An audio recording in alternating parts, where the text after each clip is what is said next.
We'll have the Pledge of Allegiance, so all rise. Join me in prayer. Father God, we just acknowledge tonight that you are our provider. Our blessings for this city and this nation come from you. Lord, we just want to lift up this evening. We pray for each of the city council members. We pray for the mayor, for the staff, Lord, for all that are in attendance here. We pray for the families in this community. And Lord, in this Christmas season, when so many are in need and there's those that are less fortunate, we pray that we can be a blessing outside these walls as well. So Lord, we ask for your wisdom in decisions that are made, for your discernment and your guidance. And we pray all of these things in Jesus' name. Amen. I pledge allegiance to the flag of the United States of America and to the republic for which it stands, one nation, under God, indivisible, with liberty and justice for all.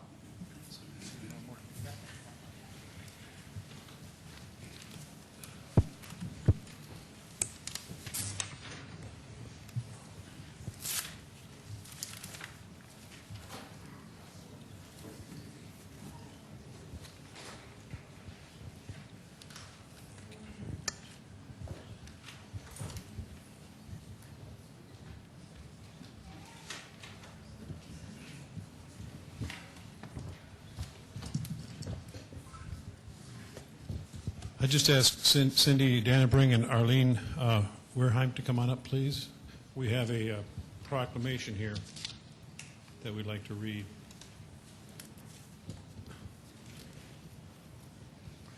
We have a proclamation that reads, whereas Susan Brocklocker began her employment with Interlakes Community Action in 1983 as a community service worker and outreach.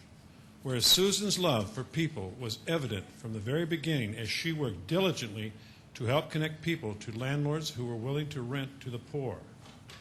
Whereas Susan wore many hats, but one that meant a great deal to all those involved was that of director of the Heartland House when it opened in 1996. Whereas the Heartland House was Susan's passion, as she believed in its mission, and she worked hard to tell the Heartland House story. Whereas the success of the Heartland House is due in large part to Susan's tenacity, creativity, hard work, and can-do attitude. Whereas Susan worked with many families and her greatest joy was to see them graduate from Heartland House as responsible individuals, employees, and most importantly, parents. Whereas Susan lives by the motto of the Heartland House, that is the desire to not just give a handout, but a hand up.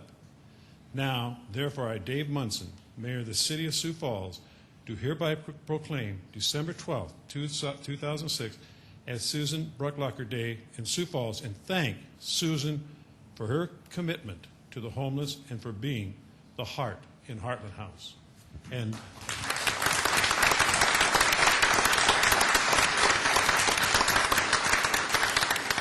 Cindy would just like to say a few words here for a minute.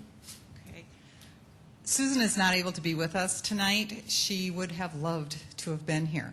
She's suffering from some health issues and recovering from some injuries of an accident. She did want me to say, though, she is extremely honored by what you have done here. And she has so enjoyed working with you and the rest of the council over the years. And lastly, she hopes at some time to be back at Interlakes Community Action and helping homeless families. So thank you on her behalf. Thank you. And we also wish you'd be back soon, because we do miss her, so give her our best. Thank you. Then we have another award, and is Mark done here? Did I see Mark? There you are, Mark. Come on up. Annually, we have the V.L. Crusenberry Award that is established in memory of the former Mayor V.L. Crusenberry, and it recognizes and honors annually an employee who demonstrates an exceptional degree of dedicated city service, leadership, motivation, performance, and community involvement. This year, we had the nominees as Mark Dunn here, a park caretaker, Judy Kendall, clinical service manager, Kevin Smith, assistant director of public works, and Regan Smith in risk management. This year's award winner, Mark Dunn, is the park caretaker in the Parks and Recreation Department, and his nomination reads: Mark Dunn is being nominated because he is an outstanding employee for the City of Sioux Falls, as well as an outstanding person. Mark has been employed 32 years in Parks and Recreation since January 14, 1974. Mark had a love for parks at an early age, as he chose to get a degree in park management from South Dakota State University in 1972. He was hired full-time with the City of Sioux Falls as park serviceman with the forestry crew of Parks and Recreation. He was promoted the next year up to a park caretaker for Falls Park. He moved to Spellerberg Park when it first was developed. Because of Mark's love of flowers, he was assigned to the department greenhouse as a greenhouse caretaker. In 1992, Mark moved back into parks as park caretaker at Terrace Park. In 1993, Mark moved into his current position as park caretaker at McKinnon Park. In 2002, Tuttle Park was added to his area of responsibility.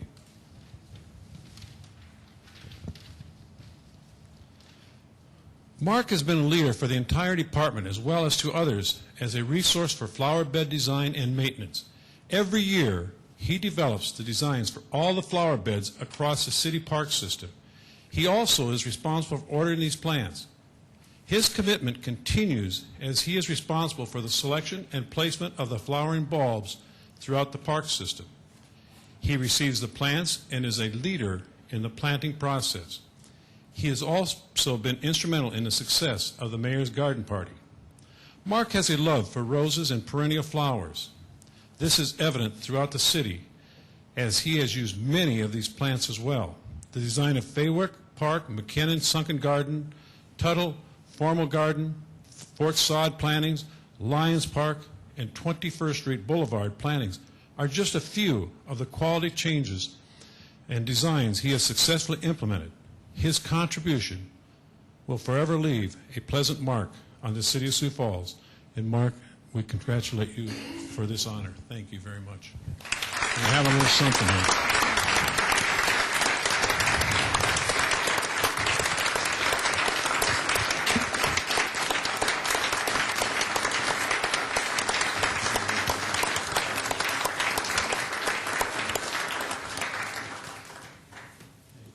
Thank you very much.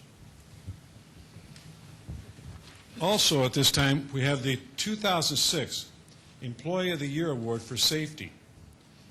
This award recognizes and honors an employee who has made a significant and measurable contribution toward achieving the city's safety objectives. Nominees for 2006 are Lauren McManus, the Police Department, Cindy Halfer, Health Department, and Kay Johnson, Street Division. Is Kay here now? Come on up, Kay. The winner of this 2006 award is Kay Johnson. Kay volunteered to be the representative from the Street Division on the City Safety Committee, which can be a challenge in a division dominated by male equipment operators and construction workers. Fortunately, Kay is an assertive and outgoing person, and she has been able to capture her co-workers' attention and respect. When Kay realized that the Street Fleet facility did not have an emergency evacuation plan in place, she took the initiative to develop a plan. She instructs fire rescue recruits and new street employees on pre-trip inspections of commercial motor vehicles. Kay schedules all monthly safety meetings and instructs some classes for the Street Division. Kay conducts monthly checks to ensure the facility defibrillator is working correctly. Kay has consistently demonstrated her dedication and concern in regards to the safety of her co-workers and herself. Congratulations to you, Kay, for all the good work that you do. We really do appreciate it.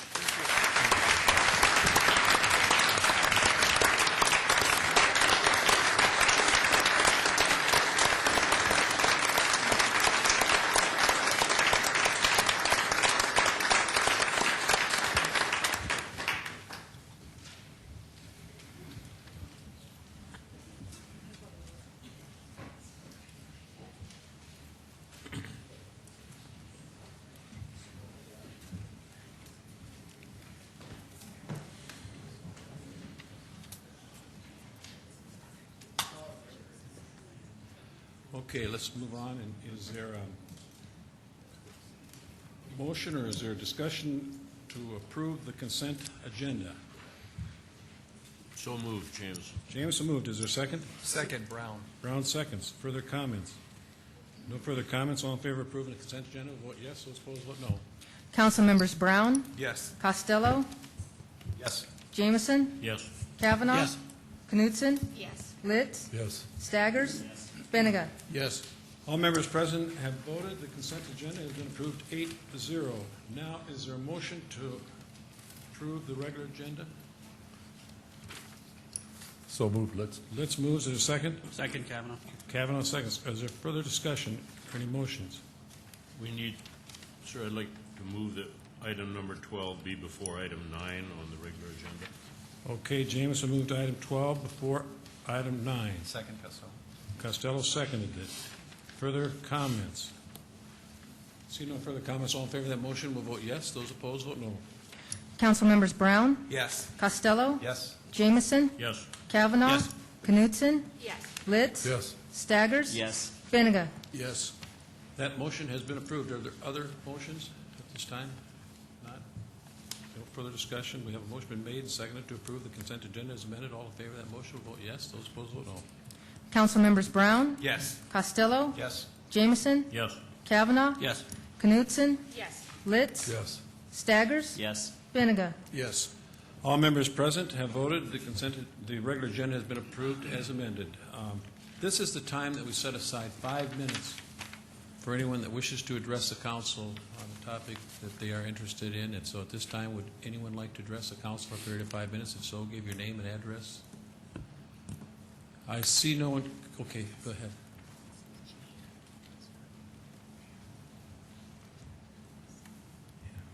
Mayor Munson, would this be time to address the massage issue? No, we're No? becoming that. If you want to I'm just wait. sorry. No, I that's all right. misunderstood No. you. Yeah, no, that's right. We will have time for that coming up here shortly. So that's a good question. That'll be the next item, in fact. Anyone else that wish to address the council? I see no one coming forward, so we will move into the regular agenda, and we are at item number 1. Deferred action, second reading, an ordinance of the City of Sioux Falls, South Dakota, amending the revised ordinances of the city by repealing the city's licensing of massage therapists. Hi, Lori Bosman with the City Finance Office.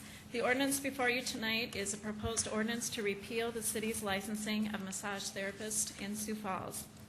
The South Dakota Board of Massage Therapy was formed in 2005, and as a result, this year, beginning November 1, the State of South Dakota Board of Massage Therapy is licensing massage therapists. The ordinance that we have on the books currently in Sioux Falls is a duplication of what the State Board of Massage Therapy will be doing for the massage therapy licensing. Right now, just for your information, we have 171 massage therapists licensed in Sioux Falls and 73 massage establishments, which would be establishments, spas, homes, whatever the case may be, where the massage therapists operate.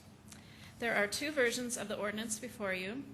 Version just 0956 would be removing the massage therapist from the ordinance and then changing the inspection fee in the health department from $20 to $30. And so the total, and that would be for the establishments. I should clarify that. That would be for the establishments. So the total price for an establishment with ordinance 0956 would be $129. And then the other version, 0956A, also removes the regulations for massage therapists, and it changes the fee for massage establishments from $75 to $35, removes the fire inspection fee of $24 completely, and changes the health inspection fee from $20 to $30, so the total would then be $55. We do have city staff members available to answer questions, and I know there are therapists in the audience that also may wish to address you, and I'd be happy to answer questions at this time as well. Kevin? Laurie, with regard to the fire inspection fee, would there no longer be a fire inspection? No, our group that met and talked about this decided that what the fire department did was so minimal that the health department could probably be trained to take over those duties and would just eliminate that inspection fee altogether. Further questions? Go ahead, Bob. Lori, what's the breakdown on the proposed fee? right? That's being offered here. Okay, for the establishment, the proposed fee would be $35 for the license, and it used to be $75. And really, there's not a great deal of work involved with issuing an establishment license, so $35 seems very reasonable. And then we would have the $30 health inspection fee, so their total would be, let's see, 35? Yeah, 30. It would be $65 then. What is an establishment license fee? An establishment license is every business that has massage therapy, whether it be a spa, a salon, a home, or an establishment that strictly is a massage establishment, has to be licensed as an establishment. So, for instance, if a certain spa offers massage therapy as one of their services, they need an establishment license, the way the ordinance currently reads. Is this for zoning or just general information for location for the inspectors? I mean, part of it's zoning. The zoning department does approve the location, and if the business is in a home, then they do require a home occupation permit, and they make sure they've met all the requirements. Health department also goes in and looks at, make sure they comply with the ordinance as far as setup of the equipment and everything that's involved with the establishment. And they're inspected once a year by the health department and currently by the fire department, but the proposal is to take the fire department inspection out altogether. Thank you. You're welcome. Other questions of Lori? Okay. Just a point of clarification here. We have two ordinances on our agenda. Which one was the original ordinance that we had first reading of? The original would be 0956. Thank you. Is that correct, Dee? We've had a few changes on these, but I believe 0956 is the original. Okay. Other questions of Lori on item number 1? Thanks, Lori. Others that wish to address the council on item number 1?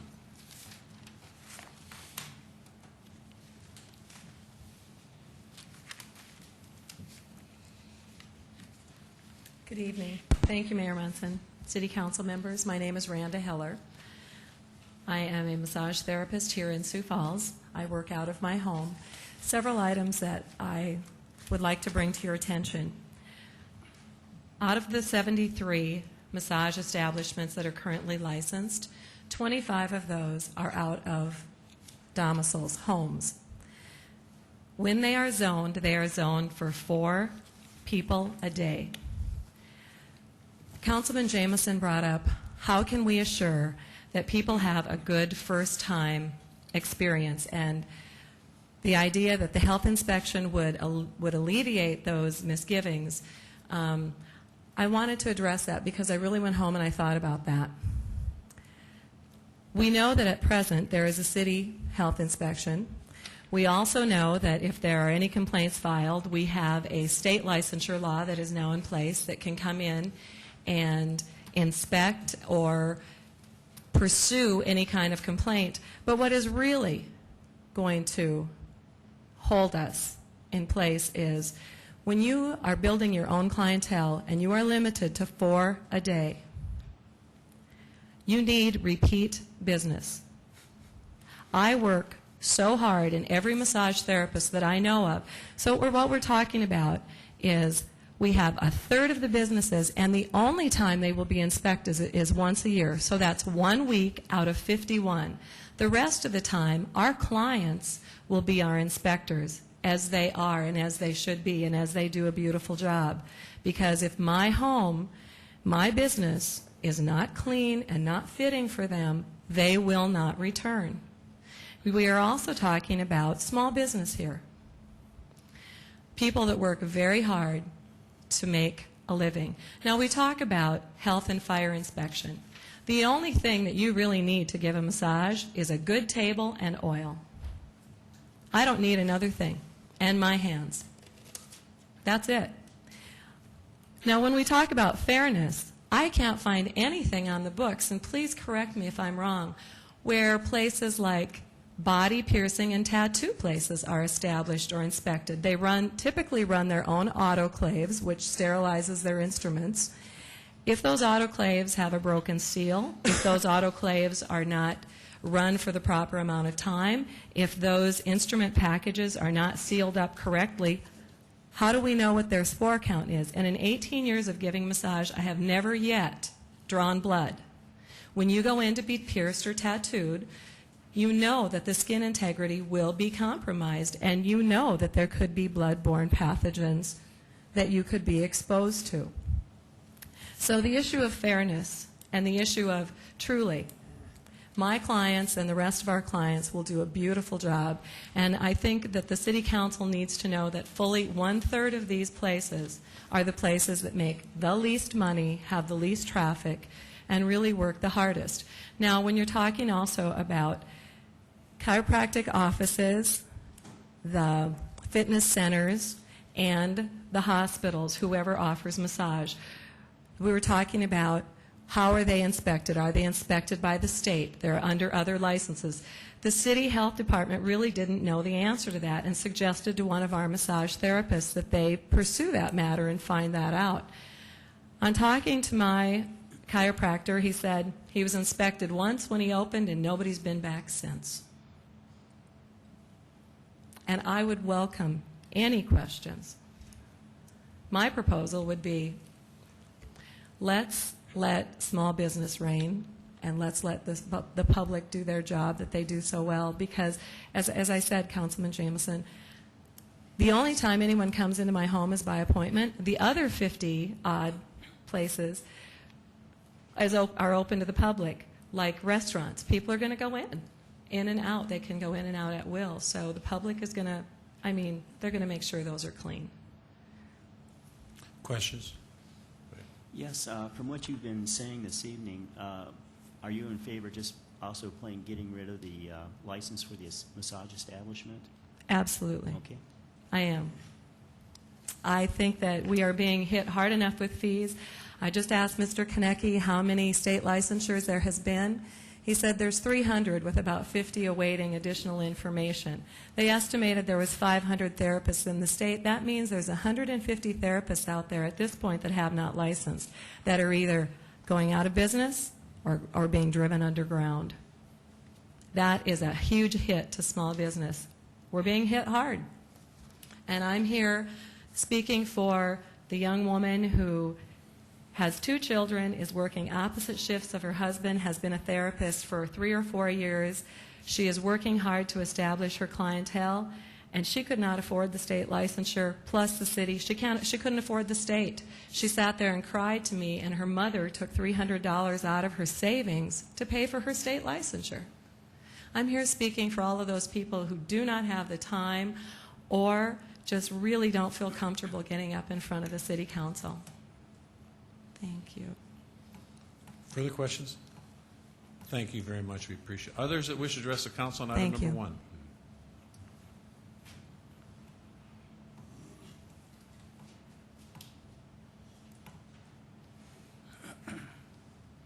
My name is Victoria Pennock. I'm a massage therapist here in town. I'm going to keep mine brief. My experience with being inspected by the health department for the last 4 years is they've been in my house. Came in my house and they were a total of maybe a minute. So think about that. What can they check for in a minute? Maybe if they had a little bit more information. But I agree with Randa on every point she said.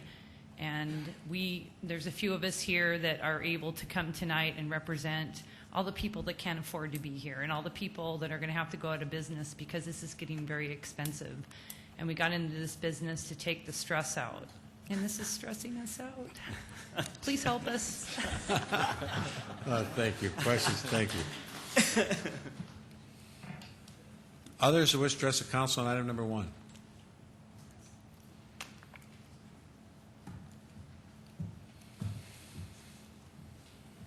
Yes, my name is Leonard Gardner, and I agree with Victoria and Rhonda in all points. I'm from here in Sioux Falls also. I do believe this economic part of the massage therapy has gotten very tough for people to make a living doing massage.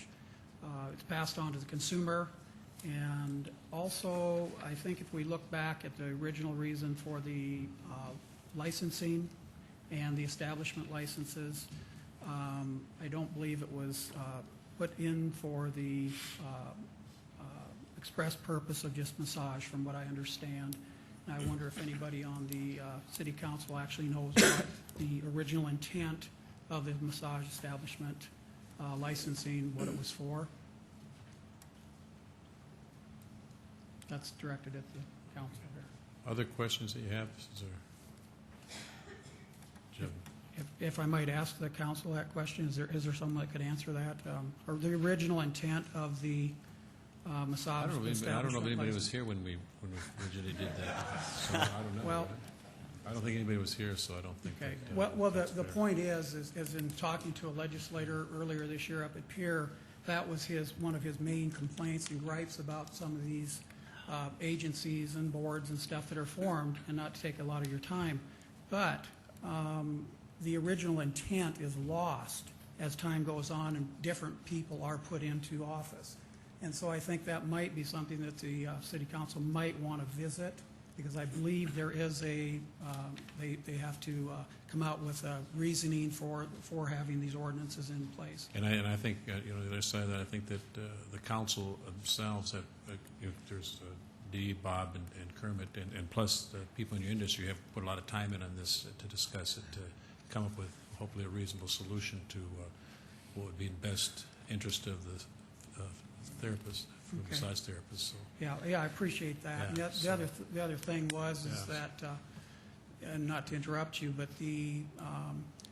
from what other people have told me, a lot of the businesses here in Sioux Falls that are serving the public, or the public is coming in and out of their business, they are not forced to have an establishment license, and that's all I really wanted to say. No, and I appreciate it. One of the reasons was because of the state's involvement too. So this is why we're working on it now. Sure, So. sure. Yeah, I realize it's Yeah. a pretty complex issue, but Yeah. I would And- ask the council to take a look at the And original intent. massage of therapists that. have done a good job with working with the state too. So Sure. we'll continue to work on it. So, other questions? Go ahead. Yeah, just to clarify, you Sure. do want to get rid of the licensing of the massage Yes, I do, establishments, right? yes. Okay. Thank you. Anybody Thank else? you very much. Others that wish to address the council on item number 1?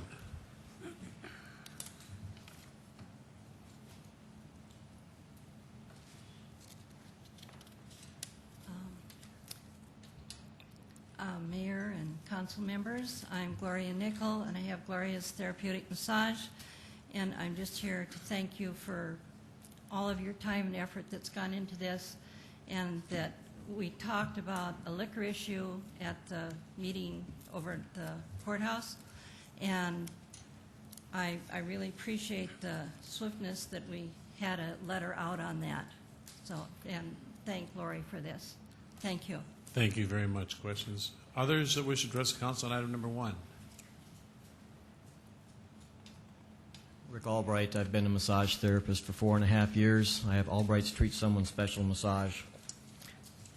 With regard to massage therapists going out of business, I would like to suggest that part of that is being driven by the failure of the city to enforce the ordinances that were currently in place. They failed to prosecute massage schools for having students do massage off the premises of the school, and in some cases, the school was charging an establishment while breaking the law and having the students perform massage Rick, off the premises. Excuse me a minute, please.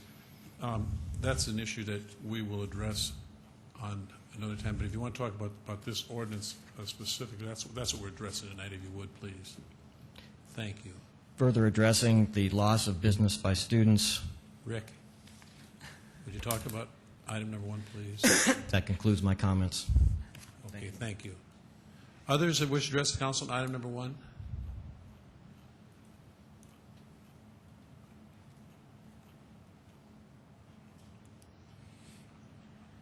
Mr. Mayor and council members, my name is Susan Clift. I own Tranquil Moments Therapeutic Massage here in Sioux Falls for 5.5 years. I agree with most of everything everyone else has said. One of the things that I have a question, I guess, because there has been a debate in the past about chiropractic and physical therapy. In this revised edition, do they, if they employ massage therapists as a massage establishment, do they have to pay this licensing fee as of the revision of this ordinance? Lawyer Gail, could one of you answer that question, please?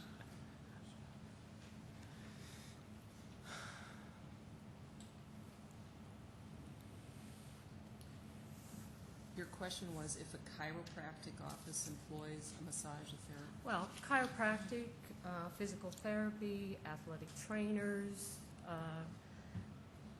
Basically, my question is, why is the establishment license only being charged of certain people?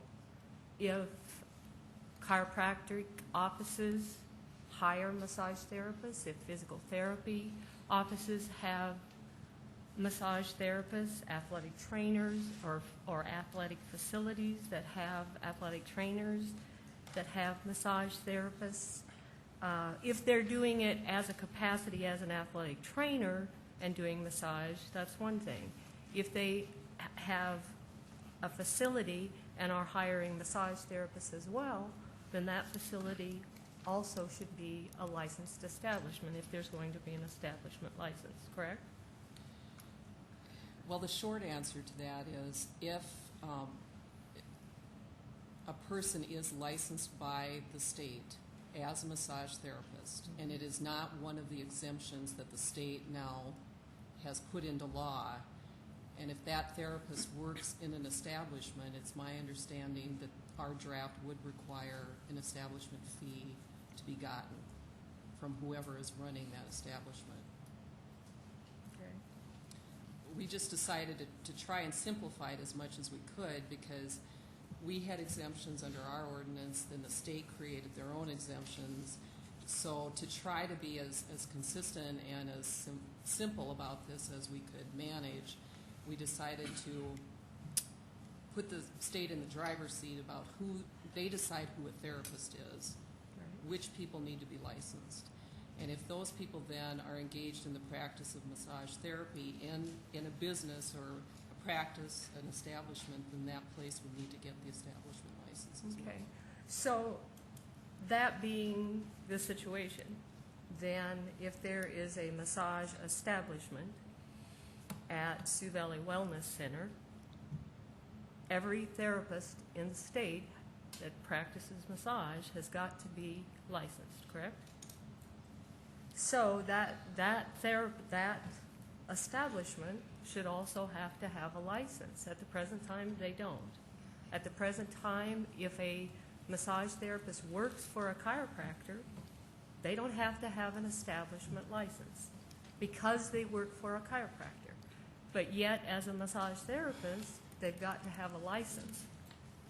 Okay, well, I think that goes back to the fact that the city's exemptions used to allow Sioux Valley Wellness to not have to get an establishment license. So is that going to change? That's my understanding. I'm sure we'll have to work through some of this because it's sort of all new ground for everyone. But there was a specific exemption that allowed Sioux Valley to not pay the establishment fee in the past. Well, Sioux Valley is just one of them. All of the chiropractic offices and physical therapy offices have also been exempt. And my point, I don't believe that the establishment licenses are necessary. I believe that the state statute now covers massage therapy, and their mission statement is to protect the health and safety of the public. And the question that I would have is, do you honestly, truly believe that if there was a complaint filed with that board against an establishment or against a massage therapist that related to their establishment, do you believe that they would not hold formal or informal hearings on that? So why is it necessary for both the city and the state government to do it? As far as the references in the establishment ordinance to the sexual connotations, that was one thing that I will give the state a great deal of credit for. They did not put us in the same category as escort services. Massage therapy is a health-related profession, and that is our goal, is to help people in a health-related aspect. Anything other than that is illegal in this state, and therefore is prosecuted in such a way. So basically, if you're going to have an establishment license, then I ask that it be fair and equitable across the board.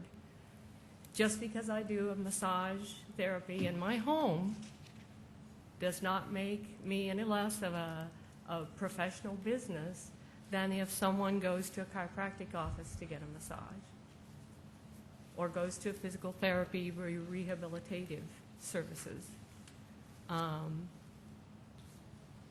And what's fair and equitable for one ought to be across the board.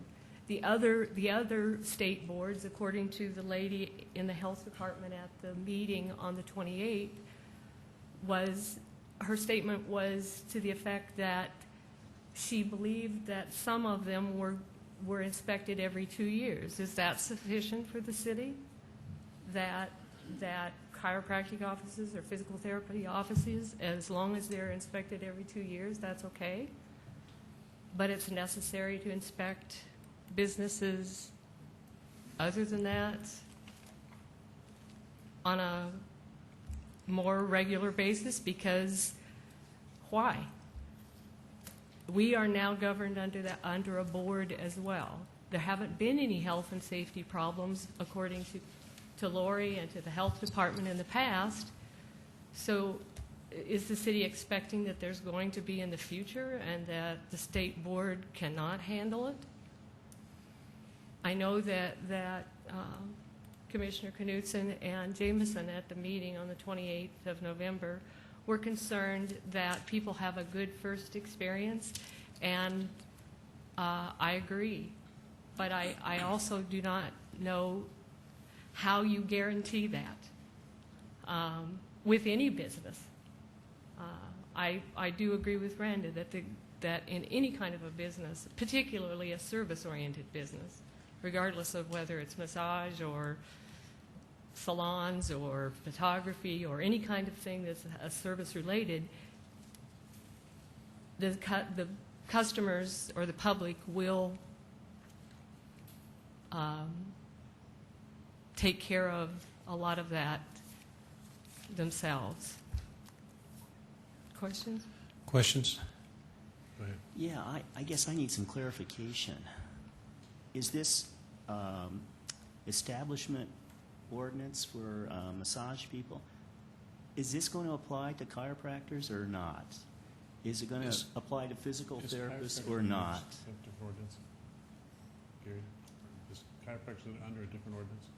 Are they in this one too? So they have to. So they're going to have to they're part of this?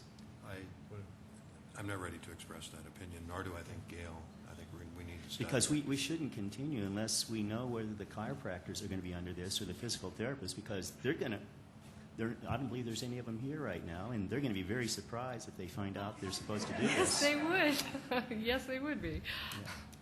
So, I mean, what we ought to do is do like they do in Minneapolis. They don't license massage establishments in Minneapolis. Go ahead, Gail.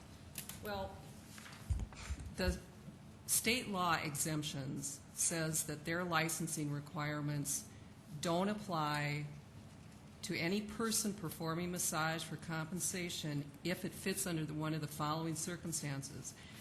The first subsection is as part of a licensed practice as a physician, physician assistant, chiropractor, nurse, physical therapist, athletic trainer, or other healthcare profession licensed under Title 36. So what I was saying is if those people are exempted from state therapist licensing requirements under this exemption, then we're not going to make them get an establishment license either.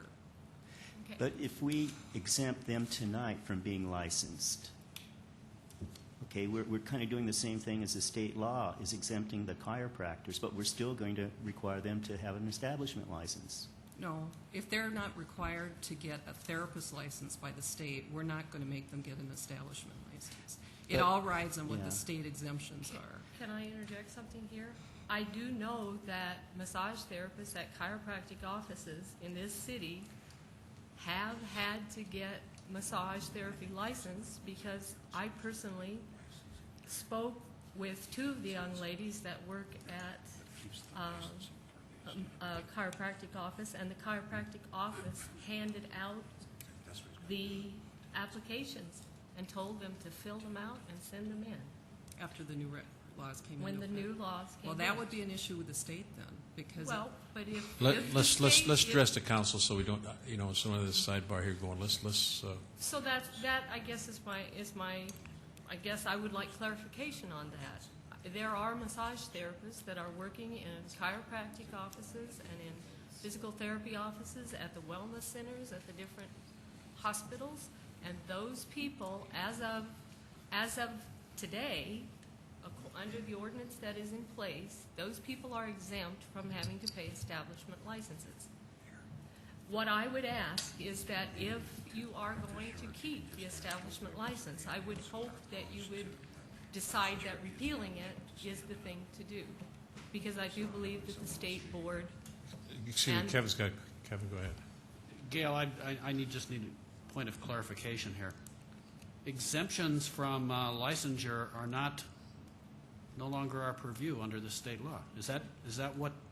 Right. Okay, so all of these individuals you just spoke about, ma'am, we have no control over whether or not they are exempt from the state licensure law or not. Okay. The statement that what I just said was that massage therapists that work for chiropractors, not massage therapists that have their own business, but massage therapists that work for chiropractors, have to have a license. And that appears to be contrary to what Gail just explained to us as part of the state law. Well, I guess then I would ask that we at least put this on hold until we can get clarification from. I've visited with Mr. Kennedy several times over the last few weeks, and I personally have spoken to two people. I have the papers at home. I can go at home and get it if I have to. That they work for chiropractors. Now, at the present time, those chiropractors in the city of Sioux Falls do not pay an establishment fee because they were exempted by the city. But your point is you don't want licensure of establishments. That's what you're. That's what I. That's what you yes. want. The long and short. You are going that's to what do we'll it, have to. That's what we will be discussing here in a while. And if you are going to do it, and then it that's what needs we'll be to discussing done here. fairly across And the board. And we'll be discussing that. So thank you. I can comment on the chiropractic offices. There are probably two that are licensed as establishments because their employees, they aren't actually employed by the chiropractor office, but they rent space. And as a result, we do have a couple of those that are licensed as establishments, chiropractic offices. So there are some. Okay, thank you. Others that wish to address the council on item number 1. Good evening. My name is Don Spade, and I own Sioux Falls Therapeutic Massage and Education Center, which is a massage practice and a massage school. On this issue we're just talking about, I think there's some misunderstandings. We're not asking that the chiropractor himself have to get a massage license. But if he employs massage therapists, if there are massage therapists that are required to be licensed by the state, and he is drawing an income off from those, then his establishment should be required to have an establishment license the same as the others do. The physical therapist or the athletic trainer, they should not in themselves be required to have a massage license. Part of their business is including massage.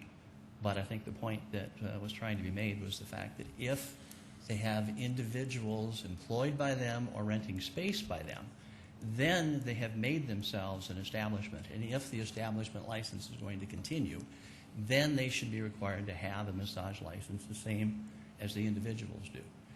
And yet, as a whole, again, I appreciate the fact that the City Council is working at reducing costs, because I think that's one of the primary things that you're looking at, is trying to cut back on some of the expenses that massage therapists are having to encounter. And yet, at the same time, the effectiveness of the massage establishment, to have any business that once a year for a few minutes, an inspector comes and walks through, and you know they're coming, the idea that that is going to change that establishment and make it more healthy, safer, a better environment, is a hard one to rectify. And I think that's what most of the massage therapists are looking at. If it was going to make it a safer environment and it was balanced across the board, then the costs are negligible that we're talking about. But is a 5-minute inspection going to do that? Questions? Okay. Yeah, so far I've counted 4 people that are against having the establishments licensed. Are you number 5 or not? In the long, yes. I think it would be better to remove it. But at the same time, the cost of it, that's not a big issue. If it was going to be effective to really change and make it safer, and similar businesses were required to do the same thing, then yes, keep it. But the way it's set up right now, it doesn't really change the effectiveness and the safety of that particular establishment. What's going to change it is if people come in and don't find that it meets their standards and they report it, then the state board is going to come down and make sure as to why those claims are being made. So I put you down for number 5. Okay. Okay. Others that wish to address the council? And if you give something new information, we appreciate it. So go ahead. Hello, my name is Robin Jensen. I'm the director of the South Dakota School of Massage Therapy. I, too, am against the establishment license because we do have other fees that we are paying. The consensus of our students are that they are overloaded with fees. However, as I sent in letters to all of you today, I don't know if you got them, as far as if we are going to keep the establishment license, there are some things that I addressed when you were so gracious to meet with us a few weeks ago, and that is, one, that if we are to just keep this establishment license, that because people are coming into the field all the time and having the fees being renewed December 31st of every year is adding more fees on for people that come in November or October, and then they have to turn around and pay it again 2 months later. The second one is that I do appreciate your hard work, and the things that concerned me as a school was that not being able to take our students off the school premises. And we did write a letter a couple of weeks ago or last week about that as well, that we have not broken that city ordinance. As a school, we have not taken our students off the school premises to do any type of internships at the expense of our students losing valuable experience not being able to do that. And the letter that I sent in today, the one was from Tom Luke at Therapeutic Healing Institute. He is a graduate from many years ago. He has been in the business for a long time. He has a nonprofit organization called Therapeutic Healing Institute where he works doing massage and spa therapies for people on chemotherapy and radiation at no cost to the client. He wants our students to be able to have the opportunity to come up to hospice or to the hospital or to his establishment to be able to provide just short-term massages for his clients when he's not able to do that. Our students, as of now, are not able to do that. And I appreciate you looking into that part of the ordinance. Also, our students that live outside of the city of Sioux Falls, we can set them up with internships at spas, at wellness places, at hospitals and hospice care, and they can do that because they are not in the city of Sioux Falls. However, the students that we have that do live in the city feel that they're being discriminated against because they're not allowed those same opportunities. So, questions? Questions? Thank you very much. Thank you. Others that wish to go ahead? Excuse me. I just have kind of a comment about the internships, because when I received your email about you can't have internships, right. I'll have to admit I was extremely surprised, because at USF and Augustana, other colleges, they encourage their students to go on internships so they can really learn what's going on in the real world. So I really don't see a whole lot of difference. Well, in any healthcare profession, they are required to do internships. My husband, who has several degrees, and he has had to do countless hours of clinicals in his profession, and anyone in healthcare profession, in the medical profession, has had to do internships. And I don't feel personally that it takes business away from people already in the field. I personally don't feel that. And when I've talked to other people in the field, they have said that it's given them more valuable experience to be able to go out there and see what the real world's like. And that's true with any profession. And like I stated in the letter, is that at Stewart's you can go get a haircut at a fraction of the cost, and that may be what people in the community, some people in the community can afford. And there's some places where you may not charge at all. So thank you for that.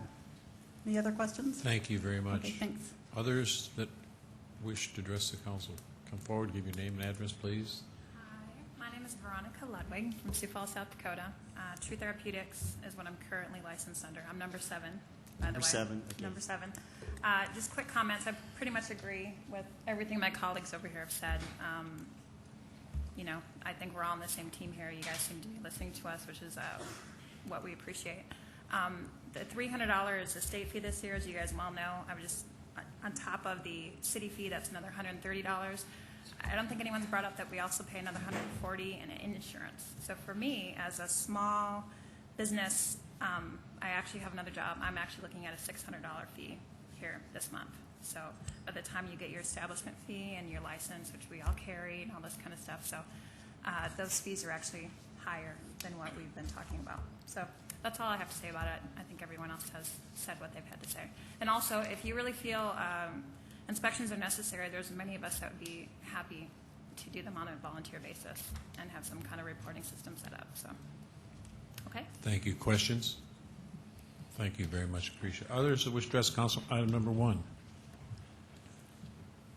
If not, I would just like to request that Mr. Kenneke, who is the fairly new executive secretary of the State Board of Massage Therapy, who offices in Pierre, he is here with us this evening, and I would like to request that he come forward and just very briefly tell us how serious the new State Board of Massage is about policing the massage business in Sioux Falls and South Dakota in general. And then I would like to tell all of the counselors and the public that toward the end of last week, the governor appointed a couple more people to the state board.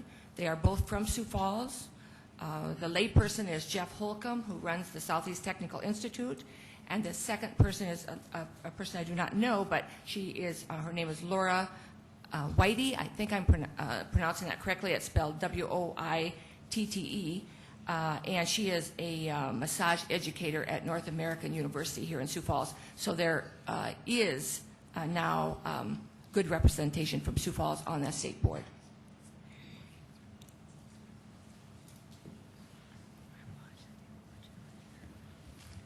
Good evening, Mayor and Councilors. My name is Brett Kenneke. I'm a lawyer from Pierre, and I'm currently serving as the Executive Secretary of the Board of Massage Therapy. The board was created by the 2005 legislature, has been organizing throughout 2006. And to get to Mrs. Knutsen's question quickly, the board members, at least the 3 that I've had the pleasure to work with so far, have certainly grasped the notion that having a profession and being professionals, the hallmark of that is self-policing, is policing your own ranks in order to assure the public and other professionals of the qualifications and abilities of those who are licensed. And while we have not had the misfortune to have encountered a complaint yet, I hate to say it's just simply a reality that that's in the future. Take any board, for example, that complaints it's a part of the business. It's why you're in business.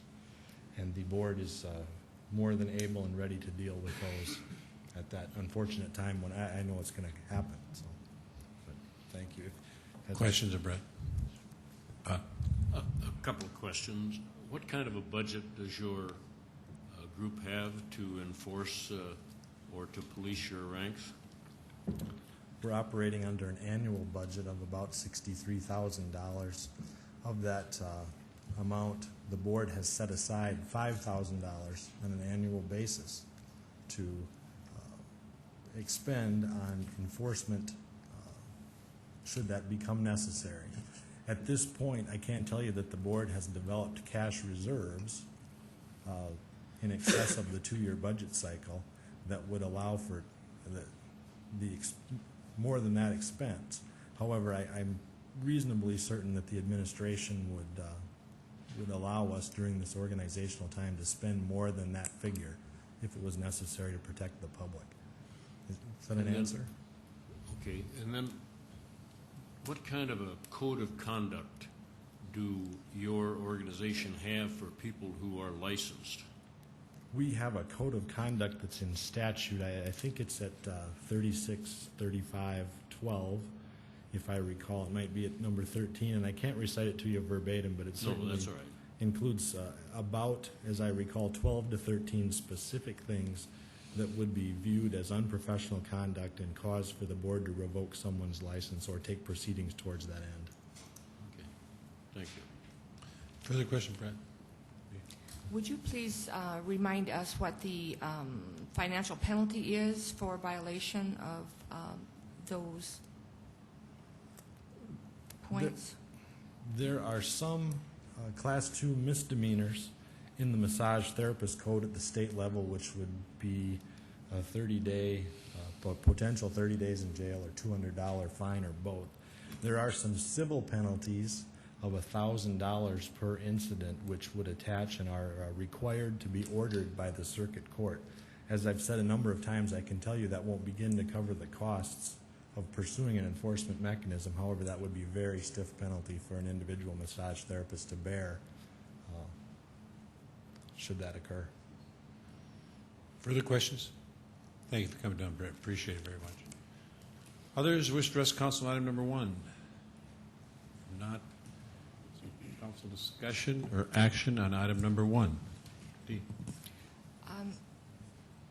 I would like to make a motion for the city of Sioux Falls to get absolutely totally out of the massage business. Not establishment fees, not individual fees, just get out. I am convinced that the state of South Dakota, now with this new board, regulatory board, can handle the massage business in a very responsible way. And I would like to make a motion that we strike everything in this ordinance. Could you just wait 1 second, Okay. please? Yeah. Could we get a motion to move item number 1, so then we can do it for discussion purposes? Is there a motion to approve?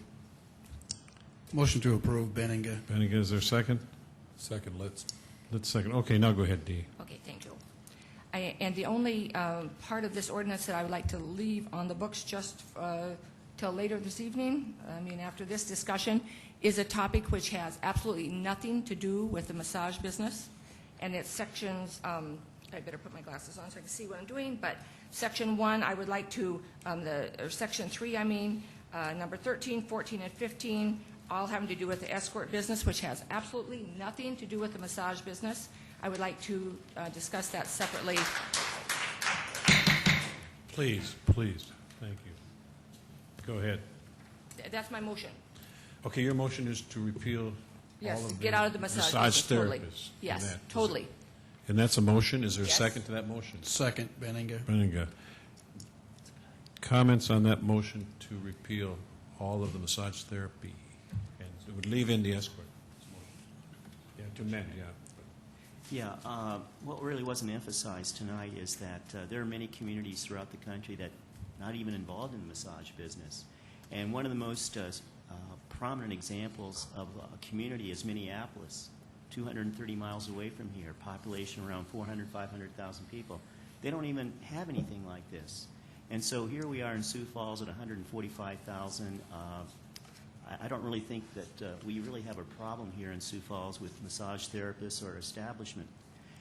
Coupled with the fact that we've already heard some testimony tonight, too, that in the past when the health department has done these inspections, they, haven't really spent much time taking a look at the facility. In addition to that, the health department has a half-time person that does this. So I just agree with Dee a great deal here. I think it's just simply unnecessary for us to continue to be involved in this kind of business, coupled with the fact that the state is now getting involved. Okay. So your motion is to repeal all the massage therapists in that. Okay, Bob. Some clarification on what D is proposing. We have before us 2 or 3, I think 4 different ordinances listed, 09, 52 or whatever it is, and 5A or whatever they are. One of them deletes all references to escort services. The other one just deletes or changes the fees for establishment license. And if I understand Dee's, she wants to eliminate both the escort and the massage therapist. That is correct, but that was not my motion. I would like to just handle the whole escort topic, which is, in my mind, totally unrelated, even though it's been sandwiched with this for too long.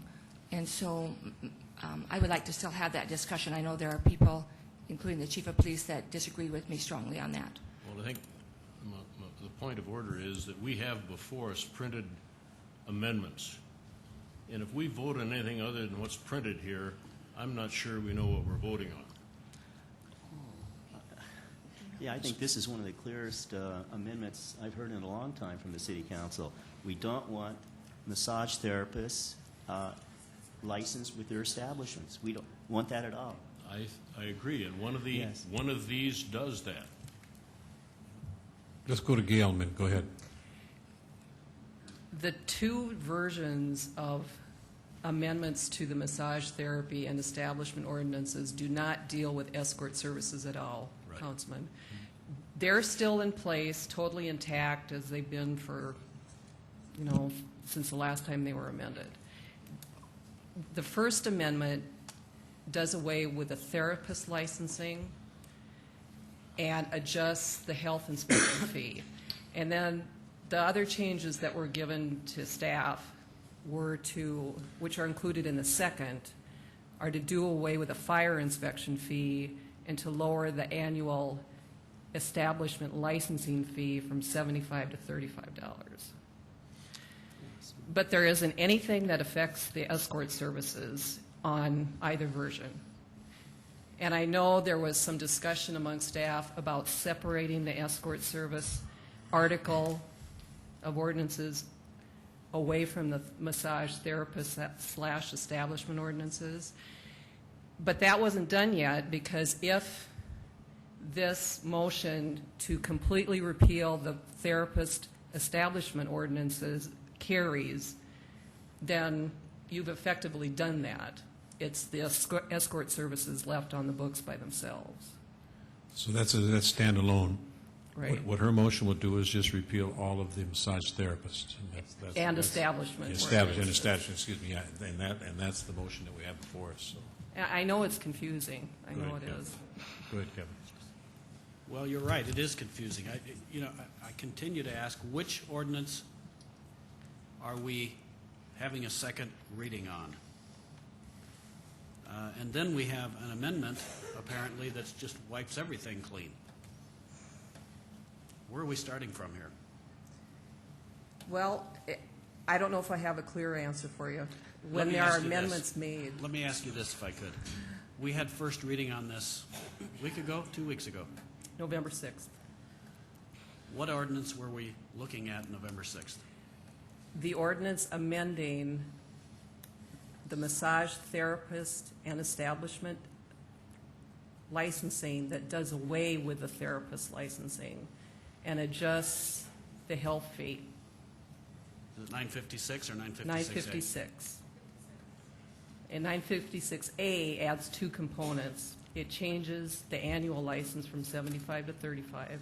I'm concerned that at second reading we're dragging in yet another version of the ordinance, and now we're complicating it even further by having an amendment that says let's just get rid of all of it. Are we ready to do this? That's the amendment we have for us. So, Pat. Can't we just ignore 956A and deal with 956, and these amendments apply to 956A, and then we're done? I'm going to have to ask, I'm not an expert on parliamentary procedure. I would think you could vote down both versions and then make a motion to repeal everything as D is done. And I would like to apologize for the confusion on this, Kevin, tonight, because actually we have been working really, really hard on this, and we trying to do this exactly correct, and I understand your question very well, is that we had the group of us who talked again today among ourselves a little bit as far as, shall we just for, I guess for, we were hoping for further, I don't know, education on the topic to bring in the other, the other draft, but I think it's what we have done unintentionally is added confusion, and I apologize for that. Kermit. Yeah, I think Gerald's motion was for 956, wasn't it? And it was seconded it. That's the way I understood it. Yes. And so then D is just amending 956 to delete everything in regard to massage At the end of the day, the motion is to delete the massage therapist ordinances that we have on the books. That's the long and short of it. It will still leave in the escort at this point, but it gets rid of all the other parts of the massage therapist. So those sections are all gone. That's where we're at. Go ahead, Bob Jameson, then Bob Litz. Do you have a point? Well, the therapists know my feelings on the inspection, only because of the health reasons that I believe there should be an inspection. No other reason at all. And I agree with them. If we aren't doing it properly, we ought to do it properly. I don't argue that at all. But I do believe that if John Q. Citizen goes to a massage therapist, he or she needs to be assured that that place is safe, clean, there's proper facilities for that person to be properly dealt with if they want to get a massage. And that's the sole purpose of any kind of an inspection. And I agree, they can be right the day they come, and 364 days of the year they might not be, but at least they had to be right that one day. And I don't know, Pat, how often do they inspect your restaurant? Twice a year. Pardon? Twice a year. Twice a year. And there's far more health risk there than there is in a massage therapist. I understand that. So that's the only reason I will vote against the repeal of all things for massage therapists, because it does eliminate the establishment license, and I believe that's something we should keep in place. Bob Litz, did you have something? Yes, I did. I'm inclined to agree with Dee on this here, but it's with some reservation. I hope you folks out there know that you're giving up local control and putting it back on the state, which is a little bit different from what normally the trend has been. And you're paying $300 a year to the state. Is that correct? No, one time. For somebody out in Pierre who's probably not going to do a whole lot for you. You're removing the local control, the local things that Bob's talking about. Good luck. Okay, further questions? The motion before us is to amend the ordinance and just take everything out so everybody understands what it does. Okay. We're all understanding. All in favor of the motion to amend will vote yes. Those opposed will vote no. Council members Brown. Yes. Costello. Yes. Jameson. No. Kavanaugh. No. Knudsen. Yes. Litz. Yes. Staggers. Yes. Benega. Yes. All members present have voted 6 yes, 2 no. The motion has been approved, so that takes care of that. And we're back to the main motion with the escort service. Further comments on just that? Okay. I would like to make a motion on that, but I would like room for discussion from those who disagree with me. Is that I would now like to strike from our ordinance the section, in that section 3, it's 13, 14, 15, that have to do with escort service, escort runners, and so forth. And the reason I do this, and again, it's a totally separate topic from our earlier topic tonight, discussion tonight, is that I consider escort services to be illegal. And I believe that we already have state laws and city laws in place that prohibit or are supposed to prohibit prostitution in our city.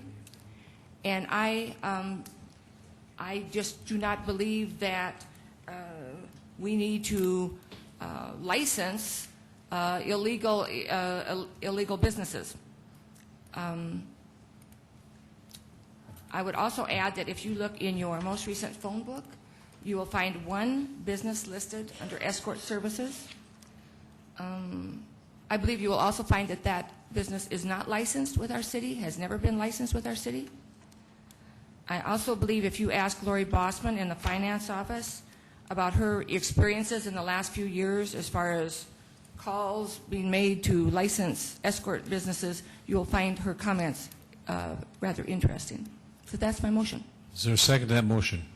Stagger second. Stagger seconds, okay. Got a motion to delete the escort services. Anyone wish to address that motion, since that's a new topic for us here tonight?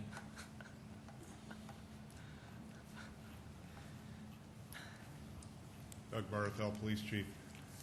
Actually, I'd like to go back a few years, go back to 1989, and that's when this ordinance was first enacted. There was a young lady by the name of Carrie Loosebrock that was in the escort business.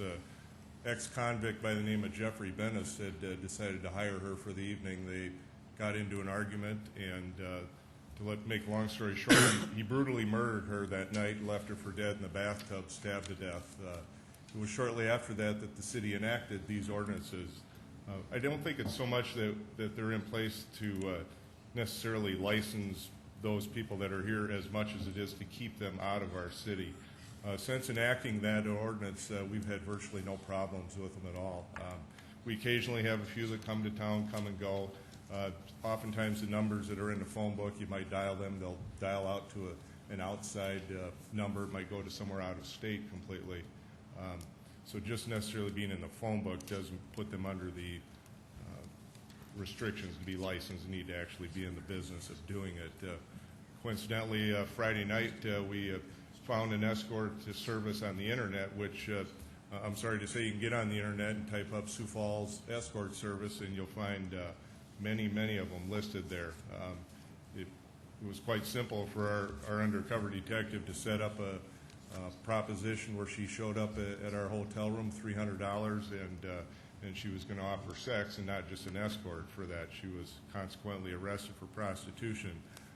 I would hate to see if we did away with this ordinance to then have our phone book look like the web pages look now, and just make it that much more easily and readily available for people to access and escort and use them for an illegal service. As much as I hate to say it, I think if you look at escorts in general, the majority of them, the strong majority, are more than likely involved in other illegal activities, namely prostitution. So I personally would like to see the escort ordinance stay. It's not harming anything having it in place, and I think if anything, it's actually done us some good to keep these folks out of our city. I think Lori Bossman can agree that she has numerous people that call, and as soon as they start asking all the questions and what goes into receiving a license, they either hang up or go away. Because the current ordinance as it sits involves a background investigation by the police department. We can look into any of their past activities and hopefully keep them out of our city. Question, Chief. Yeah, what's it easier for law enforcement, to have things above ground or underground? If you have a above ground activity that's publicized, is it easier for the police to deal with that than having it go underground? I guess it depends on what type of activity you're talking about. Escort service. I guess I'd rather they weren't above or below ground. Yeah, but they are underground here in Sioux Falls already. Yeah, there's certainly, you can find an escort if you want to, yes. So wouldn't it be better for law enforcement to have it out in the open so it's easier for you to monitor instead of having it secret and underground? I think you're still going to find both aspects of it, above and below ground. Further questions? Thank you very much. Others who wish to address the council on the escort portion of the ordinance? Okay, seeing no one that's coming forward, we are to the motion that would amend out escort services. Okay, Bob. I feel I need to make a comment that I disagree with Dee and Kermit.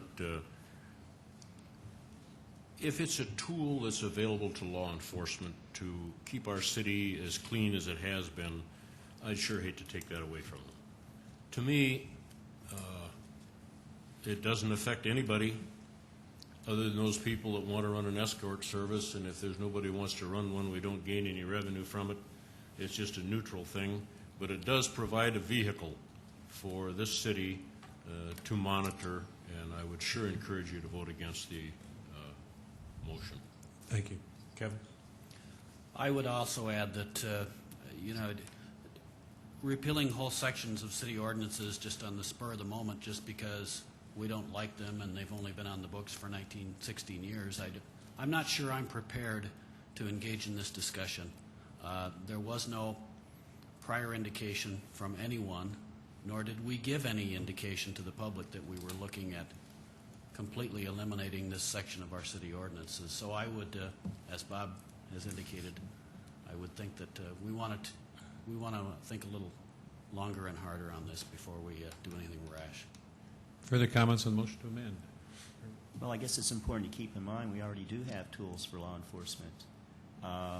It's against the law to engage in prostitution here in Sioux Falls. And so even if we got rid of this escort regulation, hey, it's still against the law to engage in prostitution in Sioux Falls. Okay, we've got a motion before us to amend the ordinance further to eliminate and amend out escort services. Everybody understand the motion? You vote yes, it eliminates it. No, it stays in. So the motion before us. All in favor of the motion, vote yes. Those opposed, vote no. Council members Brown, No. Costello, No. Jameson, No. Kavanaugh, No. Knudsen, Yes. Litz, No. Staggers, Yes. Benega. No.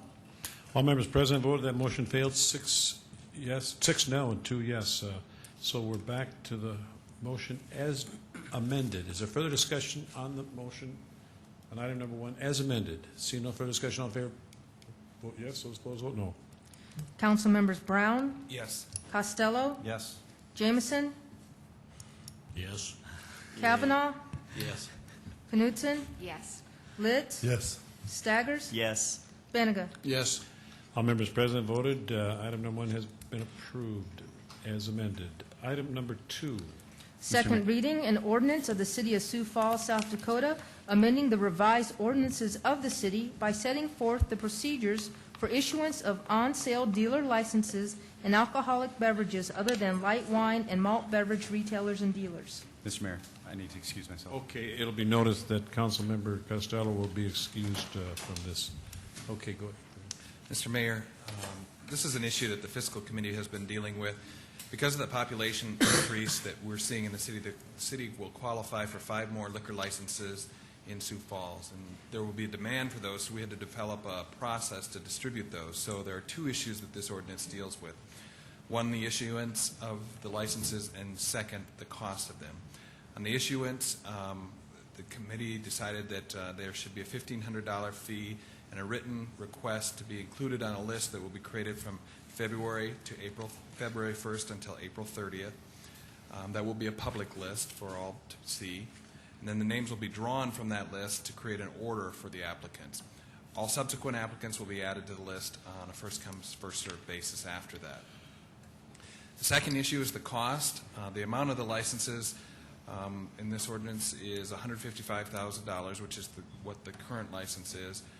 Traditionally, the history of this has been that the charge has been $1.25 per person in the population. The committee's consensus on this was that it stay at $155,000 for the price of the license. There will be a third issue coming up, but that needs to go through the Planning Commission, and that's to come later on, and only licenses are to be sold to parties that have conditional use permits, but it first needs Planning Commission approval. Thank you very much. Questions? Others that wish to address the council on item number 2? Is there council discussion or action? Bob? Just for clarification, the $1,500 non-refundable goes toward the first year's renewal.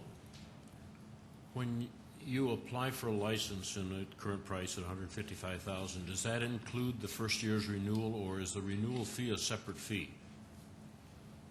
Or is there an annual fee that's separate? Lori Boston, City Finance Office. The renewal fee would be separate. So if they applied, whatever time of year they applied, they would pay the $155. Actually, it's $155,245 with additional expenses. And then at renewal time, they would owe the additional base fee of $1,500. But there's no $1,500 initiate fee. It comes the second year when you go to renew. That's correct. That would be the renewal fee. And just for the reason I asked for that clarification, is there a reason for keeping $1,500 on the books of the city for a year rather than just having it apply toward the license? That's just a question. Mr. Chairman? Go ahead, Kevin. If I could. If they're on this list, there is no license yet. They have not been awarded a license. No, I What understand. we're trying to establish is a legitimate list of serious individuals that wish to have a liquor license. What we've seen, in the past are instances where an applicant may receive a liquor license and not immediately put it into effect. In other words, do not open an establishment. That money, the city has gotten their fee for the liquor license, but there is no business enterprise that's open. There is no sales tax revenue being generated. So we feel we want a legitimate business that is serious about getting a license, and they should be able to easily establish that by putting up the $1,500. Well, I guess that was my question. What would be the difference if you applied the $1,500 toward the license when they were granted the license versus keeping it on the books for a year? That's my only question. No difference at all. Okay, further questions on item number 2? Others that wish to address the council on item number 2? Council discussion or action on item number 2? Move for approval. Kavanaugh, is there a second? Second. Brown seconded. Further comments? Mr. Mayor, Yes, sir. I would like to make an amendment. I would move to set the license fee at $1.25 per person and to use the Planning Department's population numbers in that formula. Okay, that's your motion to set the formula $1.25, the population. Okay, everybody understand? Is there a second? Is there a second to that motion? That For discussion purposes, I'll second that. okay, it's motion second. Okay, go ahead. I'd like to see us remain at that $1.25 per person.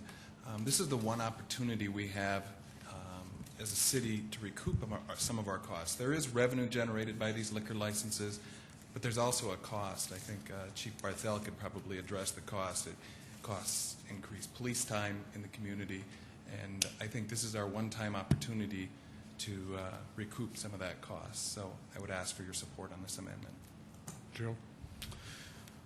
Thank you, Mr. Mayor. I agree that there is a cost, and I understand Mr. Brown's concern about the 125, and I may support that, frankly, later on. But I think Kevin brought up a good point earlier in another discussion, is that this is a change that, frankly, we haven't engaged the public in at this point. We haven't heard from any of the bar owners or any of the restaurant owners or any of the other people, and I think we deserve, or they deserve, the opportunity to hear about that change in some public discussion. So I would urge that we defeat that until we have public input in that process. Further comments? Go ahead. What's being proposed by Councilor Brown, I'm just trying to clarify here, is to leave it as it currently exists in the ordinance we have now. Correct. Do you have any idea what type of a dollar difference would be? Well, total on the 5 licenses, it would amount to about $130,000 extra to the city. Thank you. Thank you. Other comments on the motion to amend? Everybody understands the motion to amend. No further discussion. All in favor of the motion to amend will vote yes. Those opposed will vote no. Council members Brown, Yes. Jameson, Yes. Kavanaugh, Yes. Knutson, No. Litz, No. Staggers, No. Benega. No. That motion failed, 3 yes and 4 no, so we're back to the main motion. Further discussion on the main motion? Go ahead. Well, back to the $1,500, I would move that be applied to the license purchase. Second. Your motion is to apply the $1,500 to the license purchase, and that motion has been made by Jameson, seconded by Staggers. Comments on the motion to amend? I have a question maybe for Lori. If I put $1,500 down for a license and I didn't get it, would the city of Sioux Falls be able to keep my $1,500 in? Yes, the way this is written, it is a non-refundable fee. Has anybody looked at whether state law allows us to charge this fee? I don't know. I guess we could ask Gary that question. State law does allow us to charge the fee. The only requirement in state law is that we not charge less than $1 per person population. The state law does not address as to disposition of the funds after they're received. Very good. Okay, we've got a motion to amend. Everybody understand the motion? The $1,500 will be applied to the license. Seeing no further discussion, all in favor of that motion to amend will vote yes. Those opposed will vote no. Council members Brown, No. Jameson, Yes. Kavanaugh, Yes. Knutson, Yes. Litz, Yes. Staggers, Yes. Benega. Yes. That motion has passed, 6 yes, 1 no, so the $1,500 will be added to the license. Further comments? We've got a motion been made, seconded, and it's been amended now. Everybody understand that? Further comments? We've got a motion for us that's to pass as amended. All in favor of that motion will vote yes. Those opposed vote no. Council members Brown, Yes. Jameson, Yes. Kavanaugh, Yes. Knutson, Yes. Litz, Yes. Staggers, Yes. Benega. Yes. All members present voted 7 yes, 1 excused. Item 2 has been approved as amended. Item number 3. Second reading, an ordinance of the City of Sioux Falls, South Dakota, providing supplemental appropriations, general/community development/storm drainage funds, 2007 wage adjustments. Jennifer Holson, Human Resources. This is a ordinance providing for a supplemental appropriation from the unreserved fund balance to supplement the 2007 budget of various departments for salary adjustments of 3% to employee groups. Questions? Others who wish to address council item number 3? Not council discussion or action. Item number 3. Move to approve. Brown. Brown moves. Is there a second? Second. Kavanaugh. Kavanaugh seconded. No further comments. All in favor of the motion to approve, vote yes. Those opposed, vote no. Council members Brown, Yes. Costello, Yes. Jameson, Yes. Kavanaugh, Yes. Knutson, Yes. Litz, Yes. Staggers, Yes. Benega. Yes. All members present have voted. Item number 3 has been approved 8-0. Item number 4. Second reading, an ordinance of the City of Sioux Falls, South Dakota, conveying Lot 6, Block 7, Crestview Addition to the City of Sioux Falls. Good evening, Shannon Austin, the City Engineering Office. Items 4 and 5 actually go together. These are two lots that were originally purchased in 1973 for a water tower. We have a new water tower at the location of 57th Street now on Lewis Avenue, which the water tower has been removed from this location. We had a public auction on October 26th, and we had about 20 to 25 people attending that public auction. We had 5 active bidders. The property was sold. This particular property was sold for a price of $33,000. We have 2 licensed real estate brokers on staff who have recommended approval of this sale of this piece of property. City Engineering is also recommending approval for this sale. Questions of Shannon, item number 4. Others that wish to address the council on item number 4? Council discussion or action on item number 4? Move for approval. Kavanaugh, is there a second? Second, Benninga. Benninga seconded. Further comments? Seeing no further comments, all in favor of the motion to approve item 4 will vote yes. Those opposed vote no. Council members Brown, Yes. Costello, Yes. Jameson, No. Kavanaugh, Yes. Knutson, Litz, Yes. Staggers, Yes. Benega. Yes. All members present voted 6 yes, 1 no, and 1 excused. Item number 5. Second reading, an ordinance of the City of Sioux Falls, South Dakota, conveying Lot 8, Block 7, Crestview Addition to the City of Sioux Falls. Lot number 5, again, was currently occupied by a Sioux Falls City Water Tower. The lot was acquired in 1973. The water tower has been relocated to a location south on 57th Street and Lewis Avenue. We had a public auction on October 26th. We had approximately 25 people in attendance and 5 active bidders for this property. This property was sold for a purchase price of $32,000, and our real estate brokers on staff have recommended approval, and engineering is recommending approval for the sale of this lot. Questions on item number 5? Kevin. Where did the proceeds from this sale and the previous item's sale go to? It goes Water to- Department, General correct. Fund? Water Department. Water Department. Thank you. Further questions on item number 5? Others wish to address council on item number 5? Council discussion or action? Move for approval. Kavanaugh, is there a second? Second, Benninga. Benega seconds. Further comments on the motion to approve item number 5? See no further discussion, all in favor vote yes, those opposed vote no. Council members Brown, Yes. Costello, Yes. Jameson, No. Kavanaugh, Yes. Knutson, Yes. Litz, Yes. Staggers, Yes. Benega. Yes. All members present voted 7 yes, 1 no. Item 5 has been approved. Item number 6. Deferred action, a resolution vacating South Anthony Avenue from north property line of Lot 12, Block 1, Troyville addition to southwest property corner of Lot J, County Odd Sub G1, Government Lot 1. We're done. This particular street vacation is in the vicinity of 57th Street and Sundowner Avenue.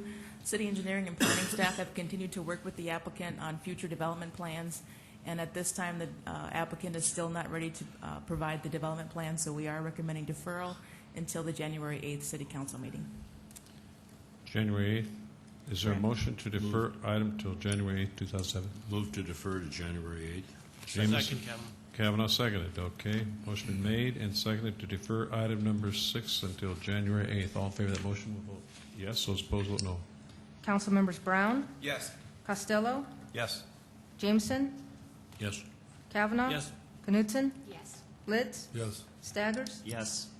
Benega. Yes. All members present voted. Item number 6 has been approved. Item 7. Did Costello? A resolution vacating North National Avenue from East 34th Street North to East 39th Street North. This street vacation is in the north end of the city off of Cliff Avenue and 34th Street North. It is an unimproved stretch of right-of-way. The petition has been submitted by both adjacent property owners. There was a neighborhood meeting on December 6th. In this area for the neighborhood, there was the only objections or concerns that had been brought up at the public meeting was not on the actual street vacation, but was on the land use that was being proposed for, or that was currently existing for the existing right-of-way. The petitioner is here to answer any questions. We are recommending approval of this street vacation. Questions of Shannon on item number 7? I realize it's off the subject, but since you brought it up, is this an appropriate time for us to address those issues? I believe the land use issues have been brought up with the planning department. They have tried enforcement. I don't know if the petitioner is here to maybe address some of those questions. I just find it disappointing that I know that there were, before this facility opened and at the time it opened, there were numerous complaints from the neighbors warning us that these things might happen. And now I see that we've got we've gone out there and treated the place for mosquitoes and presented them with a rather large bill for it. I'm sure if the neighbors were here tonight, they would say, I told you. I told you this was going to happen. I would be interested in hearing from the petitioner. Would the petitioner come forward, please? Thanks.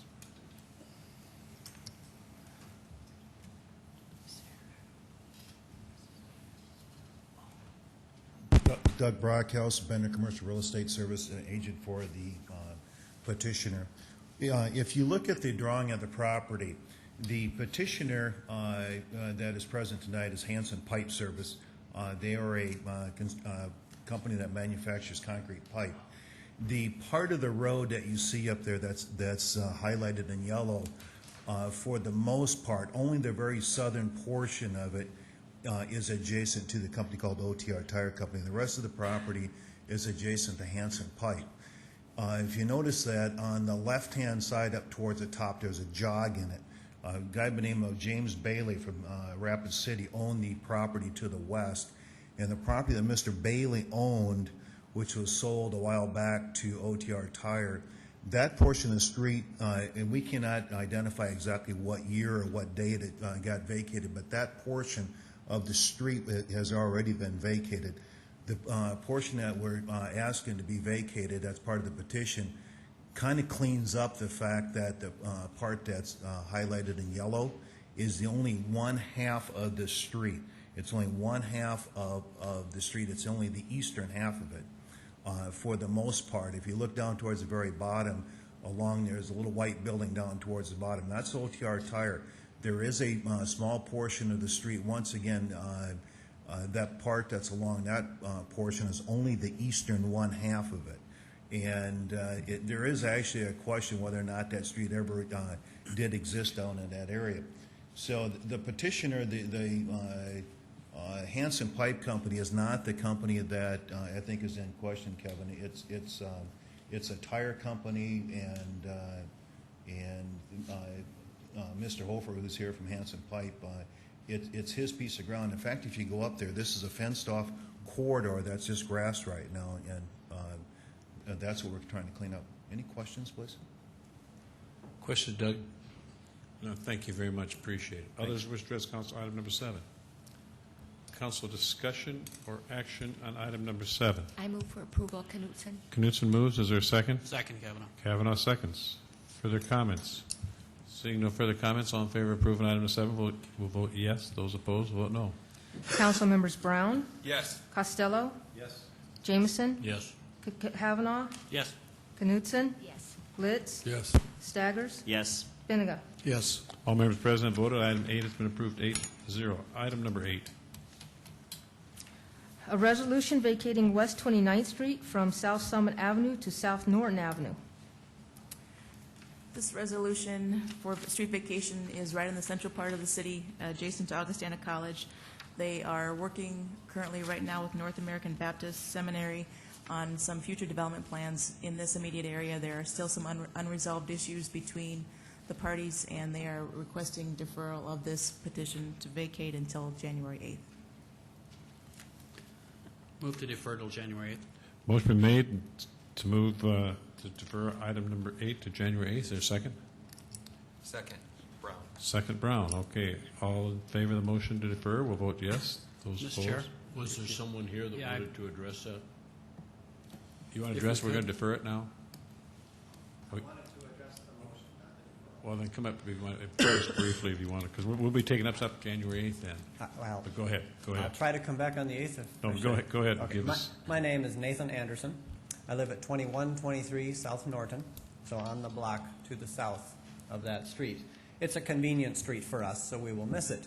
But I assume that when the Baptist Seminary builds, they'll be good neighbors. But my concern is the traffic patterns on Norton Avenue. Right now, it is a clear run with traffic controls from 33rd Street up to 28th Street where there's a stop sign.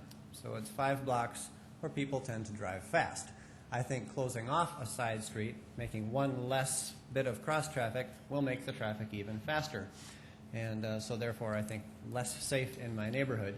So I will just hope that whatever action is taken on the street, there will be a study of the different intersections along Norton to see if we have the safest arrangement of yield signs and stop signs. Okay. Questions? Go ahead. Thank you very much. Thank you. Thank you. Appreciate it. We've got a motion to defer item 8, been made and seconded to January 8th. Further discussion? If not, all in favor to defer will vote yes. Those opposed vote no. Council members Brown, Yes. Costello, Yes. Jameson, Yes. Kavanaugh, Yes. Knutson, Yes. Litz, Yes. Staggers, Yes. Benega. Yes. Item 8 has been deferred 8-0 to January 8th. Now is it 12 we go to? Yes. It's 12? Okay, go ahead. A resolution approving the special assessment roll for construction of sanitary sewer on West Old Yankton Road from 2500 West Old Yankton Road to 2808 West Old Yankton Road. Good evening, Chad Heavey, City Engineering Office. If it's okay with everybody, I'd like to discuss item 9 and 12 at the same time, since they both address sanitary sewer that was installed on Old Yankton Road. You may do so. The project location is on Old Yankton Road between 57th Street and Ralph Rogers Road. The project was originated because of a failing septic systems. The homeowners worked with city engineering to put the project together. It consisted of the installation of new sanitary sewer pipe to replace failing septic systems. 6 property owners or parcels of land are affected by this. Item 12 is the assessment for 2 of the residents. The assessment is there because they already have hooked into the existing sanitary sewer system. Item 9 is the cost recovery for the remaining 4 residents. That recovery will have to be paid upon their connection to the sanitary sewer system. First rate excavation completed the project for $68,601.10. The assessment total is $78,205.25, which includes engineering costs in the amount of 14%. And the breakdown for both the assessment and the cost recovery is $13,034.21 per property owner. Questions? Will the assessments be levied over a 5-year period or all at once? The assessments, I believe, will be. They have a, let me get to it here.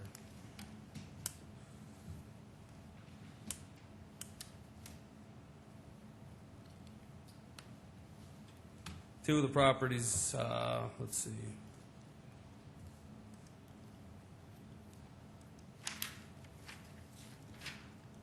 I apologize for this.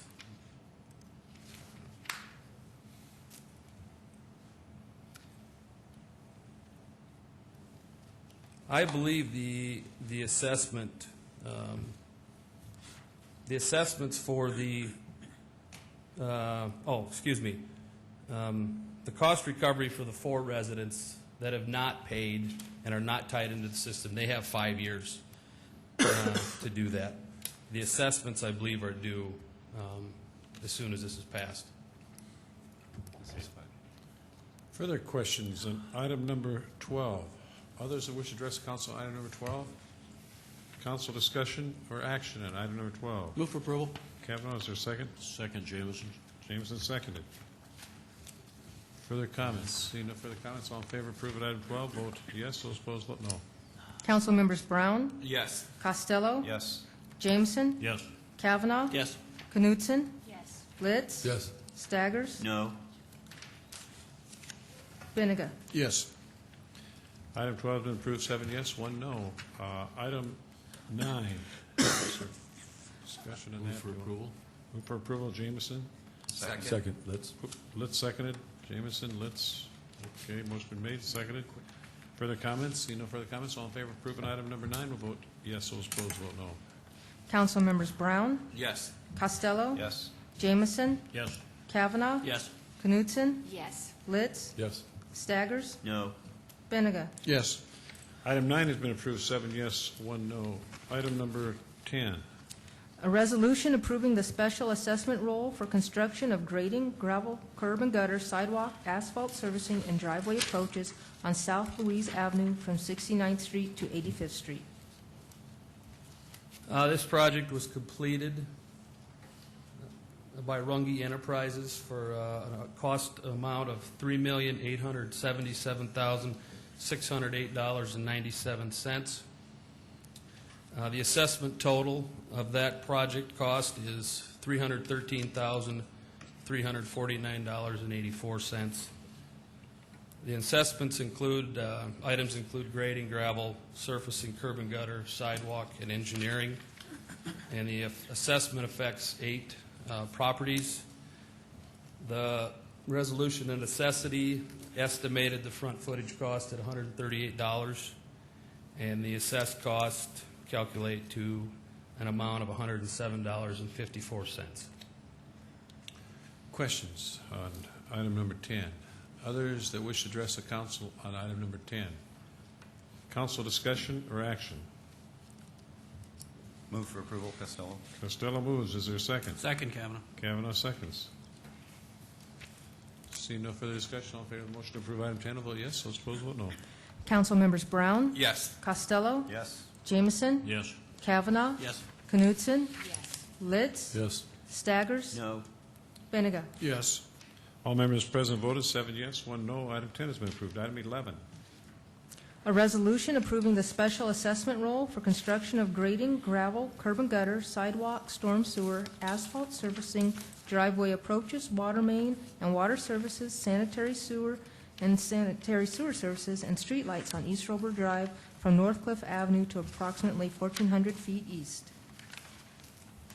It is my understanding that everyone is in receipt of a letter from one of the affected owners.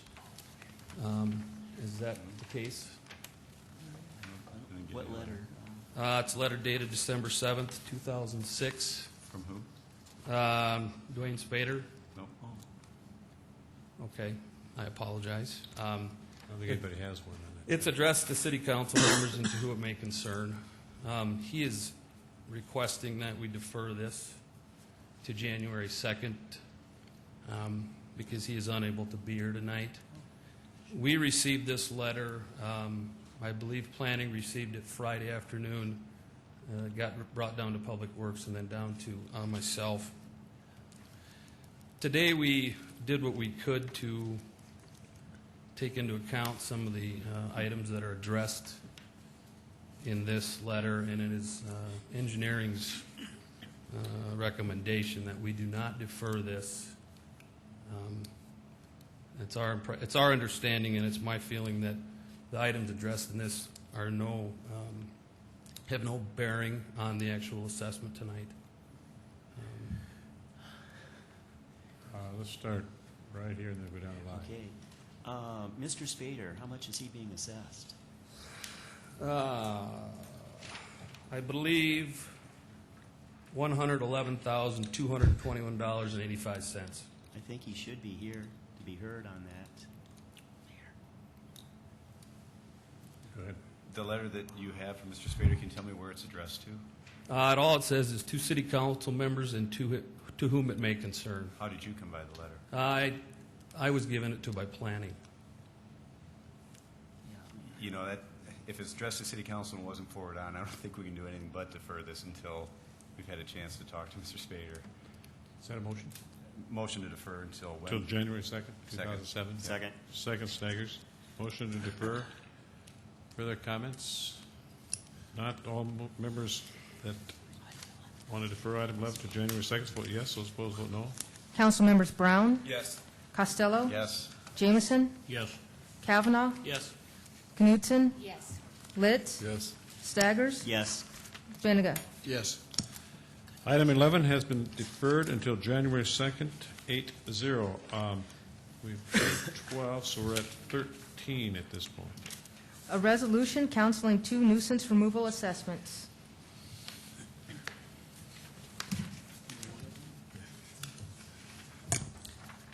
This resolution is to cancel 2 different nuisance assessments. We had work done on one property on multiple occasions, work done by Health Department at one time and landfill at another, and as the assessments were processed, they put both charges together on each count, so the applicant had dual charged on each. So landfill, I'm here for Mark also to cancel his portion on my bill, and I'm canceling his portion on the health bill, and he's asked me to represent him to cancel the health portion on his bill. Okay, questions? Others wish to address council on item 13.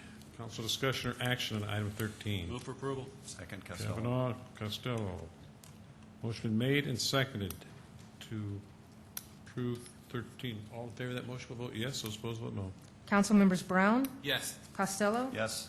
Jameson, Yes. Kavanaugh, Yes. Knutson, Yes. Litz, Yes. Staggers, Yes. Benega. Yes. All members present voted. Item 13 has been approved 8-0. Item 14. A resolution approving the collective bargaining agreement between the City of Sioux Falls and police officers and sergeants, Sioux Falls Fraternal Order of Police Lodge Number 1, LC. This is a resolution approving a one-year contract between the city and the FOP, which represents police officers and sergeants, about a 200 employee membership group. It provides a 3% salary adjustment for 2007. Questions of Jennifer on item 14. Others wish to address council item. Go ahead. Yeah, Jennifer, you mentioned the 3%. Yes. Is there any other areas we should be aware of as far as spending extra money? No. As a matter of fact, the majority of the discussions that took place regarding this contract are mainly related to scheduling issues regarding comp time. There's language in there that says that if a person dies and they've got vacation on the books, that it's paid out to their estate. There is an increase in uniform allowance, but we offset that by deleting supplemental insurance that the city provided for, so there's no cost to that either. Further questions? Move to approve. Brown. Second, Costello. Brown, Costello. Further discussion? Motion made and seconded. Further discussion? No further discussion. All in favor of approving item 14 will vote yes. Those opposed vote no. Council members Brown, Yes. Costello, Yes. Jameson, Yes. Kavanaugh, Yes. Knutson, Yes. Litz, Yes. Staggers, Yes. Benega. Yes. All members present voted. Item 14 has been approved 8-0. Item 15. A resolution advising and giving consent to the appointment of members to certain citizen boards. Would you want to read those names so that everybody knows? Please, thank you. Kevin Gary, Area Convention and Entertainment Center Board. Jamie Phelps, Board of Health. Rod Carlson, Commission on Human Relations. Eric Pauley, Electrical Board of Appeals and Examiners. Eric Berg, Infrastructure Review Advisory Board. Chad Hebe, Infrastructure Review Advisory Board. Aaron Hayes, Infrastructure Review Advisory Board. Michael Runge, Infrastructure Review Advisory Board. John Lauk, Museum Board. Patrick McGreevy, Museum Board. Debbie Hoffman, PATH, Pedestrians Avoiding Traffic Hazards. Marilyn Busco, PATH. Rich Crawford, Veterans Park Advisory Board. Dwight Hahn, Veterans Park Advisory Board. Larry Etten, Visual Arts Commission. Lyle Pudwell, Visual Arts Commission. Kathy Sanford, Zoological Society of Sioux Falls Board of Directors. Questions? Anybody else would like to address council on 15? If not, is there a motion? Move for approval. Jameson. Jameson moves. Is there a second? Second, Benninger. Benninger seconded. Further comments? Seeing no further comments, all in favor of approving item 15 vote yes. Those opposed vote no. Council members Brown, Yes. Costello, Yes. Jameson, Yes. Kavanaugh, Yes. Knutson, Yes. Litz, Yes. Staggers, Yes. Benega. Yes. All members present have voted. Item 15 has been approved 8-0. Item 16. A proposed resolution vacating South Lake Avenue from West 18th Street to West 22nd Street and West 20th Street from South Lake Avenue to Southwest Avenue. Chad Hebe, City Engineering. The proposed vacation is just west of Sioux Valley Hospital. A petition was submitted to the Engineering Division on November 13th and was signed by all adjacent property owners. The petitioner has plans for the vacated right-of-way and would like to redevelop the area into a children's hospital. If the right-of-way is vacated, there will not be a utility easement maintained for public or private utilities. A neighborhood meeting was held on December 7th, and the petitioner will be at the formal hearing to answer any questions. City Engineering, Planning, and Fire have reviewed the proposed vacation. Questions of Chad, item number 16? Yeah, I have a question in regard to that area there. The other day I was going down on 22nd Street. I noticed a lot of trees were cut down that were in the city right-of-way. Did Sioux Valley ask permission to cut those trees down or not? I guess I'm not aware of that, but I could... Yeah, if you could, because those were trees in the city right-of-way. On 22nd Street? Yes, that's right. And then also, I think on west, too, there's a lot of trees out. Okay, we'll look into that. Okay, thanks.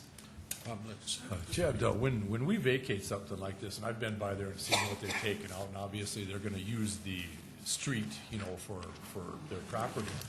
Is the city paid anything? Does the city get any compensation, or do we just give this away, or how's that work?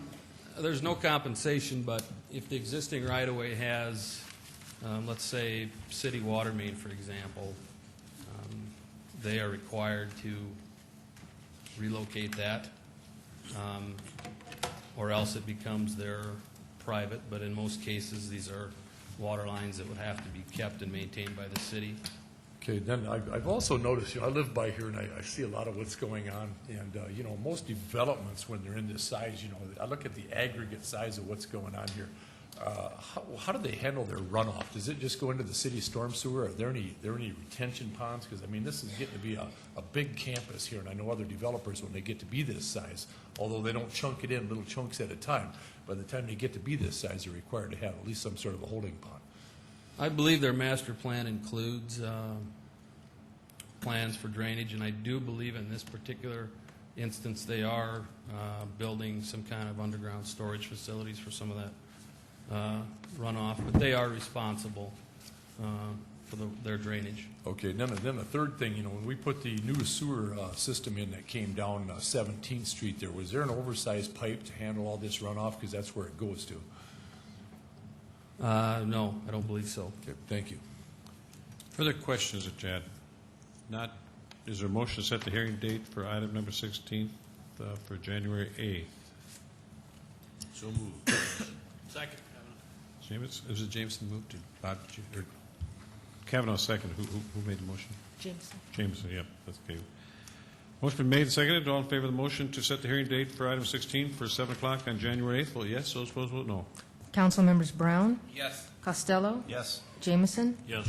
Kavanaugh, Yes. Knutson, Yes. Litz, Yes. Staggers, Yes. Benega. Yes. All members present voted. The hearing date has been set for January 8th for item 16. Is there a motion to adjourn? Mr. Mayor, could I just please make one comment? Quick. I believe Public Works has prepared a timeline of the Paconis house. And I believe Public Works has gotten you that or will be in the near future. Mark will then be coming to an informational in early January to outline the plans to deal with that property. Motion. Is there a motion to adjourn? Move to adjourn. Kavanaugh seconded. Second, Brown. Brown seconded. All in favor of adjournment will vote yes. Those opposed, vote no. Council members Brown, Yes. Costello, Yes. Jameson, Yes. Kavanaugh, Yes. Knutson, Yes. Litz, Staggers, Yes. Benega. Yes. All members present have voted. We stand adjourned. Gary, question.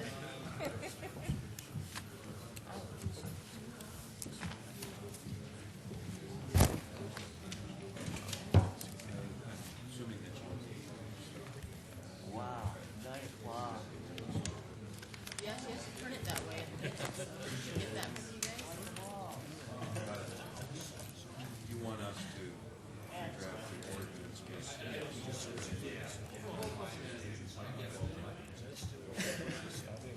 vote.